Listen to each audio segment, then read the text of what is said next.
दोस्तों आज जम्मू कश्मीर के लिए बहुत ही शुभ दिन है क्योंकि 10 साल के 10 साल के इंतजार के बाद आखिरकार जम्मू कश्मीर को उसकी अपनी सरकार मिल गई।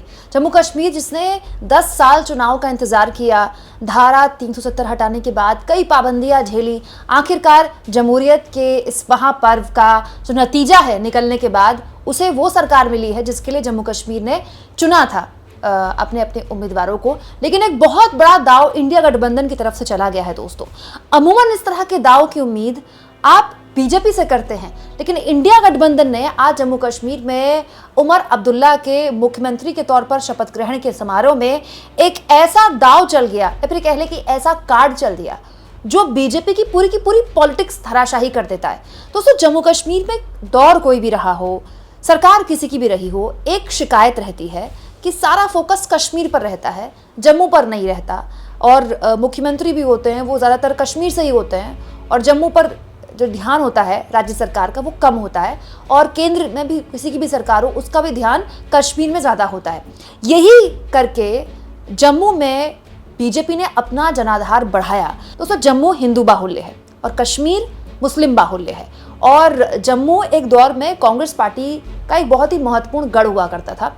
नेशनल कॉन्फ्रेंस भी यहाँ चुनाव जीतता था, लेकिन हाल के सालों में शानदार प्रदर्शन करते हुए बीजेपी ने जम्मू में अपना जनाधार बढ़ाया है, सिर्फ हिंदू कार्ड खेलते हुए, हिंदुत्व के नाम पर, कश्मीरी पंडितों के नाम पर। अब कश्मीरी पंडितों का पिछले 10 सालों में कितना पुनर्वास हुआ ये तो मोदी जी ही जवाब दे सकते हैं, क्योंकि एक तरह से वहाँ पर एलजी ही सरकार चला रहे हैं और एलजी किसके आदेश पर चलते हैं वो तो मुझे आपको बताने की जरूरत नहीं है। लेकिन आज दोस्तों इंडिया गठबंधन ने एक बहुत बड़ा दांव चल दिया।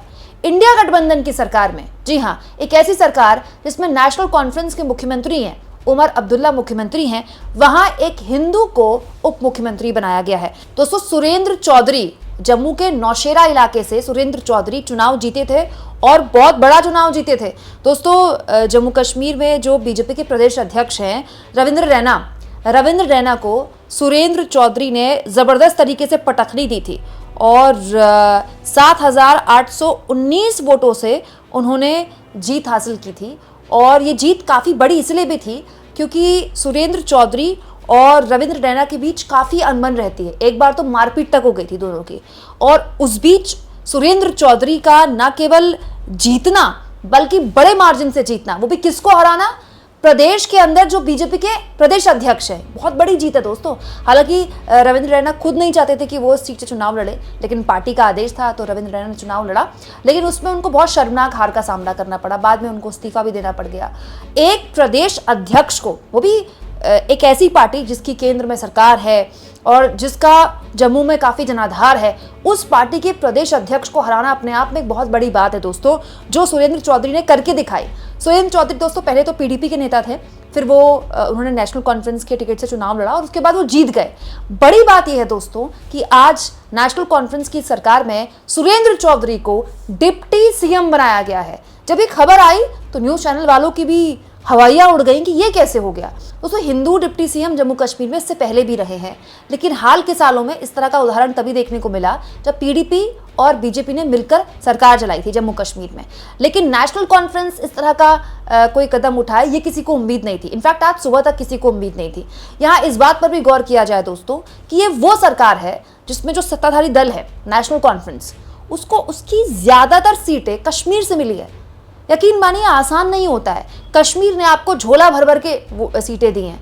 कश्मीर ने आपको इतनी सीटें दे दी कि आपने पूरे कश्मीर में क्लीन स्वीप कर दिया। कश्मीर ने आपको इतना बम कर दिया, मतलब इतना लुटा दिया आप पर छप्पड़ फाड़ के, कि अकेले कश्मीर के बूते आप आराम से सरकार बना सकते हैं। कुछ निर्दलियों का सपोर्ट भी है। अब तो उमर अब्दुल्ला को, बिना कांग्रेस के सपोर्ट के भी उमर अब्दुल्ला सरकार आराम से बना सकते थे। लेकिन उसके बावजूद भी दोस्तों जम्मू से नेशनल कॉन्फ्रेंस के एक हिंदू विधायक को, यहाँ में हिंदू इसीलिए इन्वर्टेड कॉमा में प्रेशराइज करके बता रही हूँ क्योंकि इस तरह के आरोप लगातार बीजेपी लगाती रही है कि इंडिया गठबंधन तुष्टीकरण करता है, इंडिया गठबंधन जम्मू को सही प्रतिनिधित्व नहीं देता है। जो बीजेपी का पूरा पॉलिटिक्स थी, हिंदुत्व की पॉलिटिक्स और जम्मू को सही रिप्रेजेंटेटिव ना मिलने की पॉलिटिक्स, वो तो उमर अब्दुल्ला ने पहले दिन ही धराशायी कर दी। विधानसभा के अंदर मंत्रियों का क्या प्रारूप होगा, कितने हिंदू मंत्रियों को जगह मिलेगी, कितने मंत्रियों को जम्मू से जगह मिलेगी।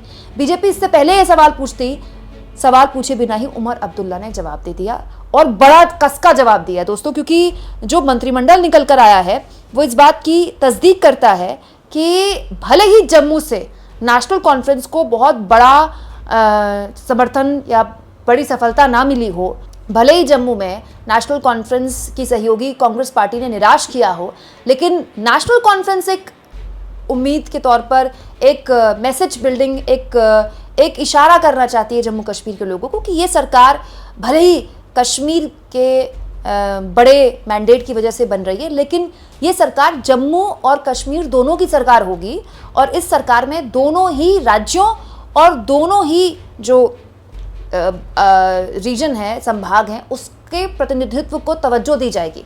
नहीं तो नेशनल कॉन्फ्रेंस को क्या ज़रूरत थी दोस्तों, एक जम्मू से एक ऐसे विधायक को डिप्टी सीएम बनाने का जो ना केवल हिंदू है बल्कि एक ऐसे इलाके से चुना गया है जिस इलाके में नेशनल कॉन्फ्रेंस को बहुत बड़ी सफलता मिली भी नहीं। नेशनल कॉन्फ्रेंस बहुत सीटों पे लड़ी भी नहीं क्योंकि नेशनल कॉन्फ्रेंस ने कश्मीर में फोकस रखा, क्योंकि और ज़्यादातर सीटें कांग्रेस को दी। कांग्रेस ने वैसा प्रदर्शन नहीं किया जम्मू में जैसे उसकी उम्मीद थी, लेकिन उसके बावजूद भी दोस्तों सोचिए, जिस रीजन में आपको वोट भी नहीं मिला है उस रीजन से भी आप एक ऐसे शख्स को मुख्यमंत्री बना रहे हैं जिन्होंने बीजेपी के प्रदेश अध्यक्ष को पटक नहीं दी।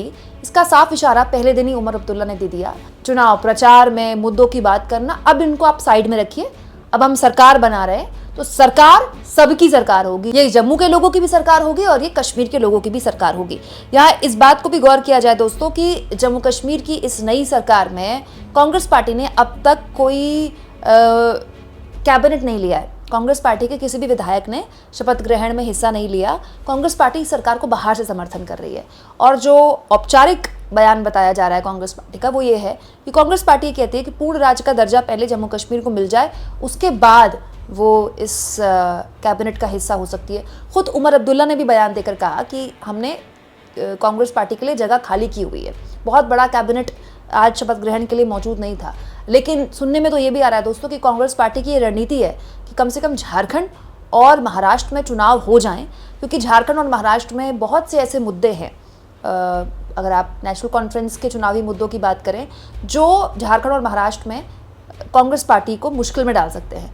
और कांग्रेस पार्टी नहीं चाहती कि उनको मुद्दा बनाए बीजेपी, क्योंकि हरियाणा में भी बीजेपी ने उसको मुद्दा बनाया था और महाराष्ट्र में तो बहुत संभव है कि बीजेपी मुद्दा बना सकती है। इसीलिए कांग्रेस ने फिलहाल इस कैबिनेट से दूरी बनाई है, जो कि ठीक कदम है, क्योंकि मुझे लगता है कि एक दो कैबिनेट के या फिर एक दो मंत्रालय के लालच में आपको दो महत्वपूर्ण राज्यों की रणनीति को दरकिनार नहीं करना चाहिए। यहाँ इस बात पर भी गौर किया जाए दोस्तों कि जम्मू कश्मीर में आज किन किन लोगों ने शपथ ग्रहण लिया है। जैसा कि मैंने आपसे कहा कि बहुत छोटा शपथ ग्रहण था, 242 विधायकों के साथ विधानसभा में आने वाली नेशनल कॉन्फ्रेंस ने, जैसा कि मैंने आपसे कहा कि कांग्रेस के लिए कुछ सीटें, कुछ कैबिनेट की सीटें खाली रखी हुई हैं।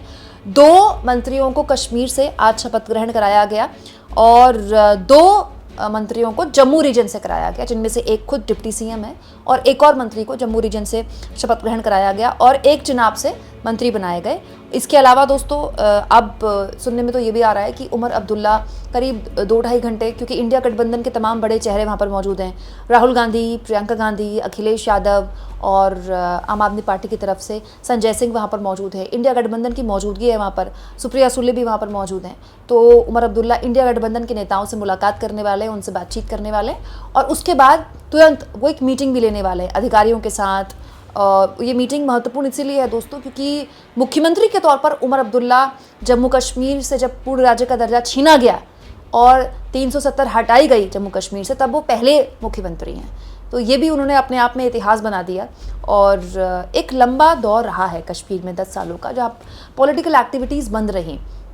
तो इसीलिए अब जब पॉलिटिकल एक्टिविटी खुली, चुनाव खत्म हुए, अब सरकार बन गई, तो उमर अब्दुल्ला एक तरह से नज़ीर पेश करना चाहते हैं, एक हिंट देना चाहते हैं कि एक चुनी हुई सरकार जिसको आपने चुना, वो देखिए आपके मांगों के लिए किस तरह से आज ही एक्टिव हो गई। आज ही अधिकारियों के साथ उमर अब्दुल्ला मीटिंग करने वाले हैं। हालांकि उमर अब्दुल्ला के लिए राह आसान नहीं रहने वाली है, क्योंकि दोस्तों एलजी के पास बहुत ताकतें हैं। एलजी को हाल के चुनाव से पहले वैसे भी और ताकतें दी गई हैं और एलजी हालांकि कह रहे हैं कि उनका काम तो बस कोऑर्डिनेट करना होगा, सपोर्ट देना होगा और वो सरकार में कोई हस्तक्षेप नहीं करेंगे। लेकिन उमर अब्दुल्ला अरविंद केजरीवाल से अलग मिजाज के मुख्यमंत्री हैं। अरविंद केजरीवाल का भी एलजी के साथ दिल्ली में टकराव रहता है, लेकिन उमर अब्दुल्ला अलग मिजाज के नेता हैं और कश्मीर, जम्मू कश्मीर भी अलग राज्य है। जम्मू कश्मीर इस तरह का राज्य नहीं है कि यहाँ पर आप एलजी के साथ टकराव ले सकते हैं। बहुत सेंसिटिव राज्य है, खासतौर पर दक्षिण कश्मीर का पूरा इलाका। तो उमर अब्दुल्ला बिल्कुल नहीं चाहेंगे ऐसी स्थिति पैदा हो, और मुझे लगता है केंद्र की मोदी सरकार भी नहीं चाहेगी। दोस्तों, नेशनल कॉन्फ्रेंस के कुल 42 विधायक विधानसभा पहुंचे हुए हैं। सीपीएम के 1 विधायक हैं, और अब करीब 4 निर्दलीय हैं जिन्होंने नेशनल कॉन्फ्रेंस को सपोर्ट दिया है। इसके अलावा पीडीपी ने तो मतगणना से पहले ही एग्जिट पोल को देख के कह दिया था कि हम इस सरकार के साथ हैं। पीडीपी बिल्कुल नहीं चाहेगी कि किसी भी हाल में वो इस सरकार से अपनी दूरी बनाए रखे। कोई सपोर्ट नहीं है पीडीपी का, लेकिन पीडीपी एक तरह से सपोर्ट में ही आप कह सकते हैं अनौपचारिक तौर पर। हालांकि पीडीपी की कोशिश होगी कि वो अपना जनाधार वापस ले, लेकिन उसको ये बात समझ में आ गई है कि बीजेपी के साथ जाकर जो नुकसान उसने उठाया है उसकी भरपाई ऐसे ही हो सकती है कि आप इंडिया गठबंधन के ज़्यादा करीब दिखें। हालांकि आम आदमी पार्टी ने भी एक सीट जीती है यहाँ पर, तो आम आदमी पार्टी ने भी एक तरह से समर्थन किया है सरकार को। तो टेक्निकली अगर देखें आंकड़ों के हिसाब से, तो उमर अब्दुल्ला के पास निर्दलियों का सपोर्ट मिला लें, आप आम आदमी पार्टी के एक विधायक का सपोर्ट मिला लें, तो उमर अब्दुल्ला के पास थम्पिंग मेजॉरिटी है विधानसभा में। उन्हें कांग्रेस की ज़रूरत नहीं है। लेकिन क्योंकि कांग्रेस का चुनाव से पहले उनके साथ गठबंधन हुआ था, और ये भी बात सच है कि जम्मू कश्मीर में राहुल गांधी की पॉपुलैरिटी मोदी जी से ज़्यादा है। दोस्तों, ये बात सही है। राहुल गांधी ने जब भारत जोड़ो यात्रा में जम्मू कश्मीर में अपनी यात्रा एक तरह से ख़त्म की थी, तो उनको उनका काफ़ी सुर्खियाँ भी मिली थी और बहुत प्यार भी मिला था। तो जम्मू कश्मीर में राहुल गांधी ने प्रचार किया, उसका फ़ायदा भी नेशनल कॉन्फ्रेंस को मिला है। तो नेशनल कॉन्फ्रेंस गठबंधन के इस धर्म को निभाते हुए अभी फिलहाल कह रही है कि वो कांग्रेस के लिए सीटें खाली कर रही है। लेकिन हाँ, ये मानना पड़ेगा कि अपने इस दाव की वजह से नेशनल कॉन्फ्रेंस ने बीजेपी की पॉलिटिक्स पर एक तरह से क्वेश्चन मार्क तो लगा दिया। अब दोस्तों, अब बीजेपी वालों को कुछ वक्त लगेगा ये पचाने में, ये समझने में कि आखिर नेशनल कॉन्फ्रेंस ने ऐसा दाव कैसे चल दिया, जम्मू से एक हिंदू को डिप्टी सीएम बनाने का दाव। आप इस मुद्दे पर क्या सोचते हैं दोस्तों? कमेंट बॉक्स में जरूर लिखें, और जितना हो सके चैनल को शेयर करें, सब्सक्राइब करें, और थैंक्स और ज्वाइन के ऑप्शन से अगर आप चाहें तो कुछ आर्थिक मदद भी चैनल की जरूर करें।